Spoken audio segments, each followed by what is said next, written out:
Hello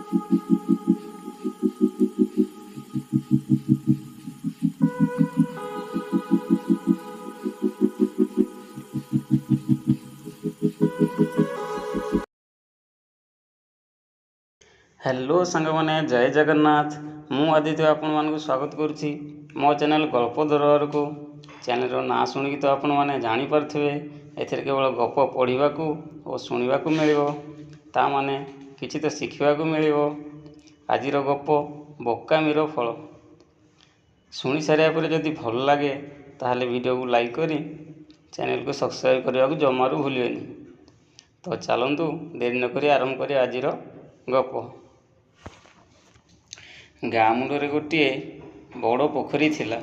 सेही पोखरी रे दुई गोटी हंस मध्य रोउथिले। से माने रात्रि सारा पोखरी हुड़ारे बिताई थांती। पुणी दिन हेले पोखरी रे पहरी पहरी निजर खाद्य संग्रह करि थांती और आनंद जल रे संतरण करती। सेहीपरि पोखरी भितर गोटे कईछ थिला। कईछ दिन सारा पानी मध्य बुड़ी रहे। संध्या होई आसिले से पोखरी तुटको आसे। सेतेबेले हंस जोड़िक कईछ को नाना प्रकार नीतिबाणी हितोपदेश एवं बेले बेले पुराण कथा कही आनंद दे थांती। एमिति दुई हंस और कईछक मध्य बेस बंधुत्व उड़ुए। कई कहारी को पाखरु छाड़ा को इच्छा करती नहीं। सेमाने एहिपरि प्रतिदिन आनंद रे समय काटुथांती। हंस कईछक मध्य एहिपरि दिन गुड़िक कटि जाउथाए। एहा परे आसिला दुर्दिनर समय। सेही समय गोटे वर्ष आदौ वर्षा हैला नहीं। वर्षा न हेबारु सेही अंचलर समस्त पोखरी गाड़िया कूप आदि सुखीगला। जेतेबेले एपरी अवस्था देखागला सेतेबेले हंस एवं कईछक मुंडरे वज्र पड़गला। हंस कहिला, आहे कईछ भाई, सबुआड़े जलर तो अभाव होईगला। लोके तो पानी बिना हाहाकार हेलेनी। सहजे तो आमे जल न हेले बंचिबा मुस्किल हेबो।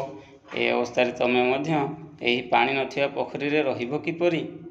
हंस ठारू समस्त कथा शुणिलारू कईछ मध्य खूब भयभीत होई पड़ी कहिला, तुम दुहिंकर तो उपाय अछि। एबे चाहिले उड़ीजीव, जेउठारे पानीर संधान पाइब सेठारे रहिब।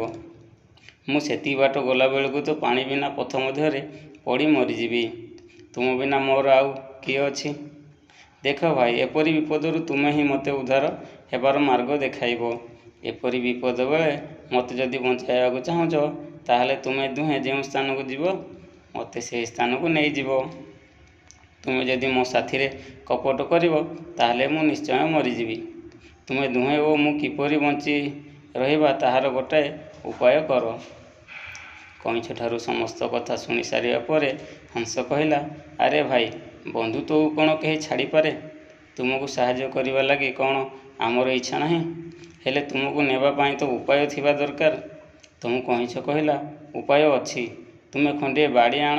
से बाड़ीर दुई मुंड को धरिले मु बाड़ीर मझी स्थान को कामुड़ी धरबी।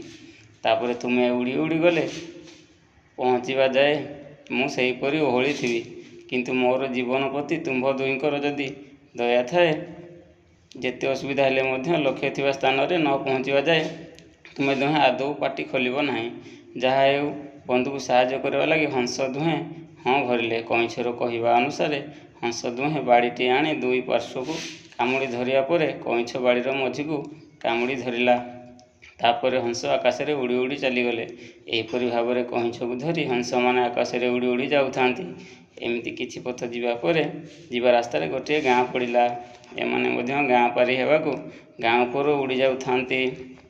सेतिबेले गाँ दांडरे केते गुड़िए पिला खेलुथिले। सेही पिला मध्यरु गोटाए पिला आकाश रे भासमान कईछ को एपरि भावरे बोही बोही नेउथुआ देखि पिलामानकु डाकी कहिला, देख रे भाई, ये कईछरा किपरि झुलुछि। पिलांकर एपरि कथा शुणी कईछर खूब राग होईगला। से संगे संगे गोटे रड़ी छाड़ी दियंते बाड़ी को छाड़ीदेला। आउ संगे संगे तले पड़गला। कईछ सेदिन नीरव रही जाइथिले प्राणरा ताहार बंची जाइथांता। कईछर बोकामी कारणरू तार मृत्यु हैला। भलरे भलरे जाई गंतव्य स्थान रे पहुँची जाइथांता। ताहा तो होई पारला नाही, बरं निजर क्रोध गुण एवं बोकामी कारणरू जाणी जाणी कईछ निजर जीवन हराइला।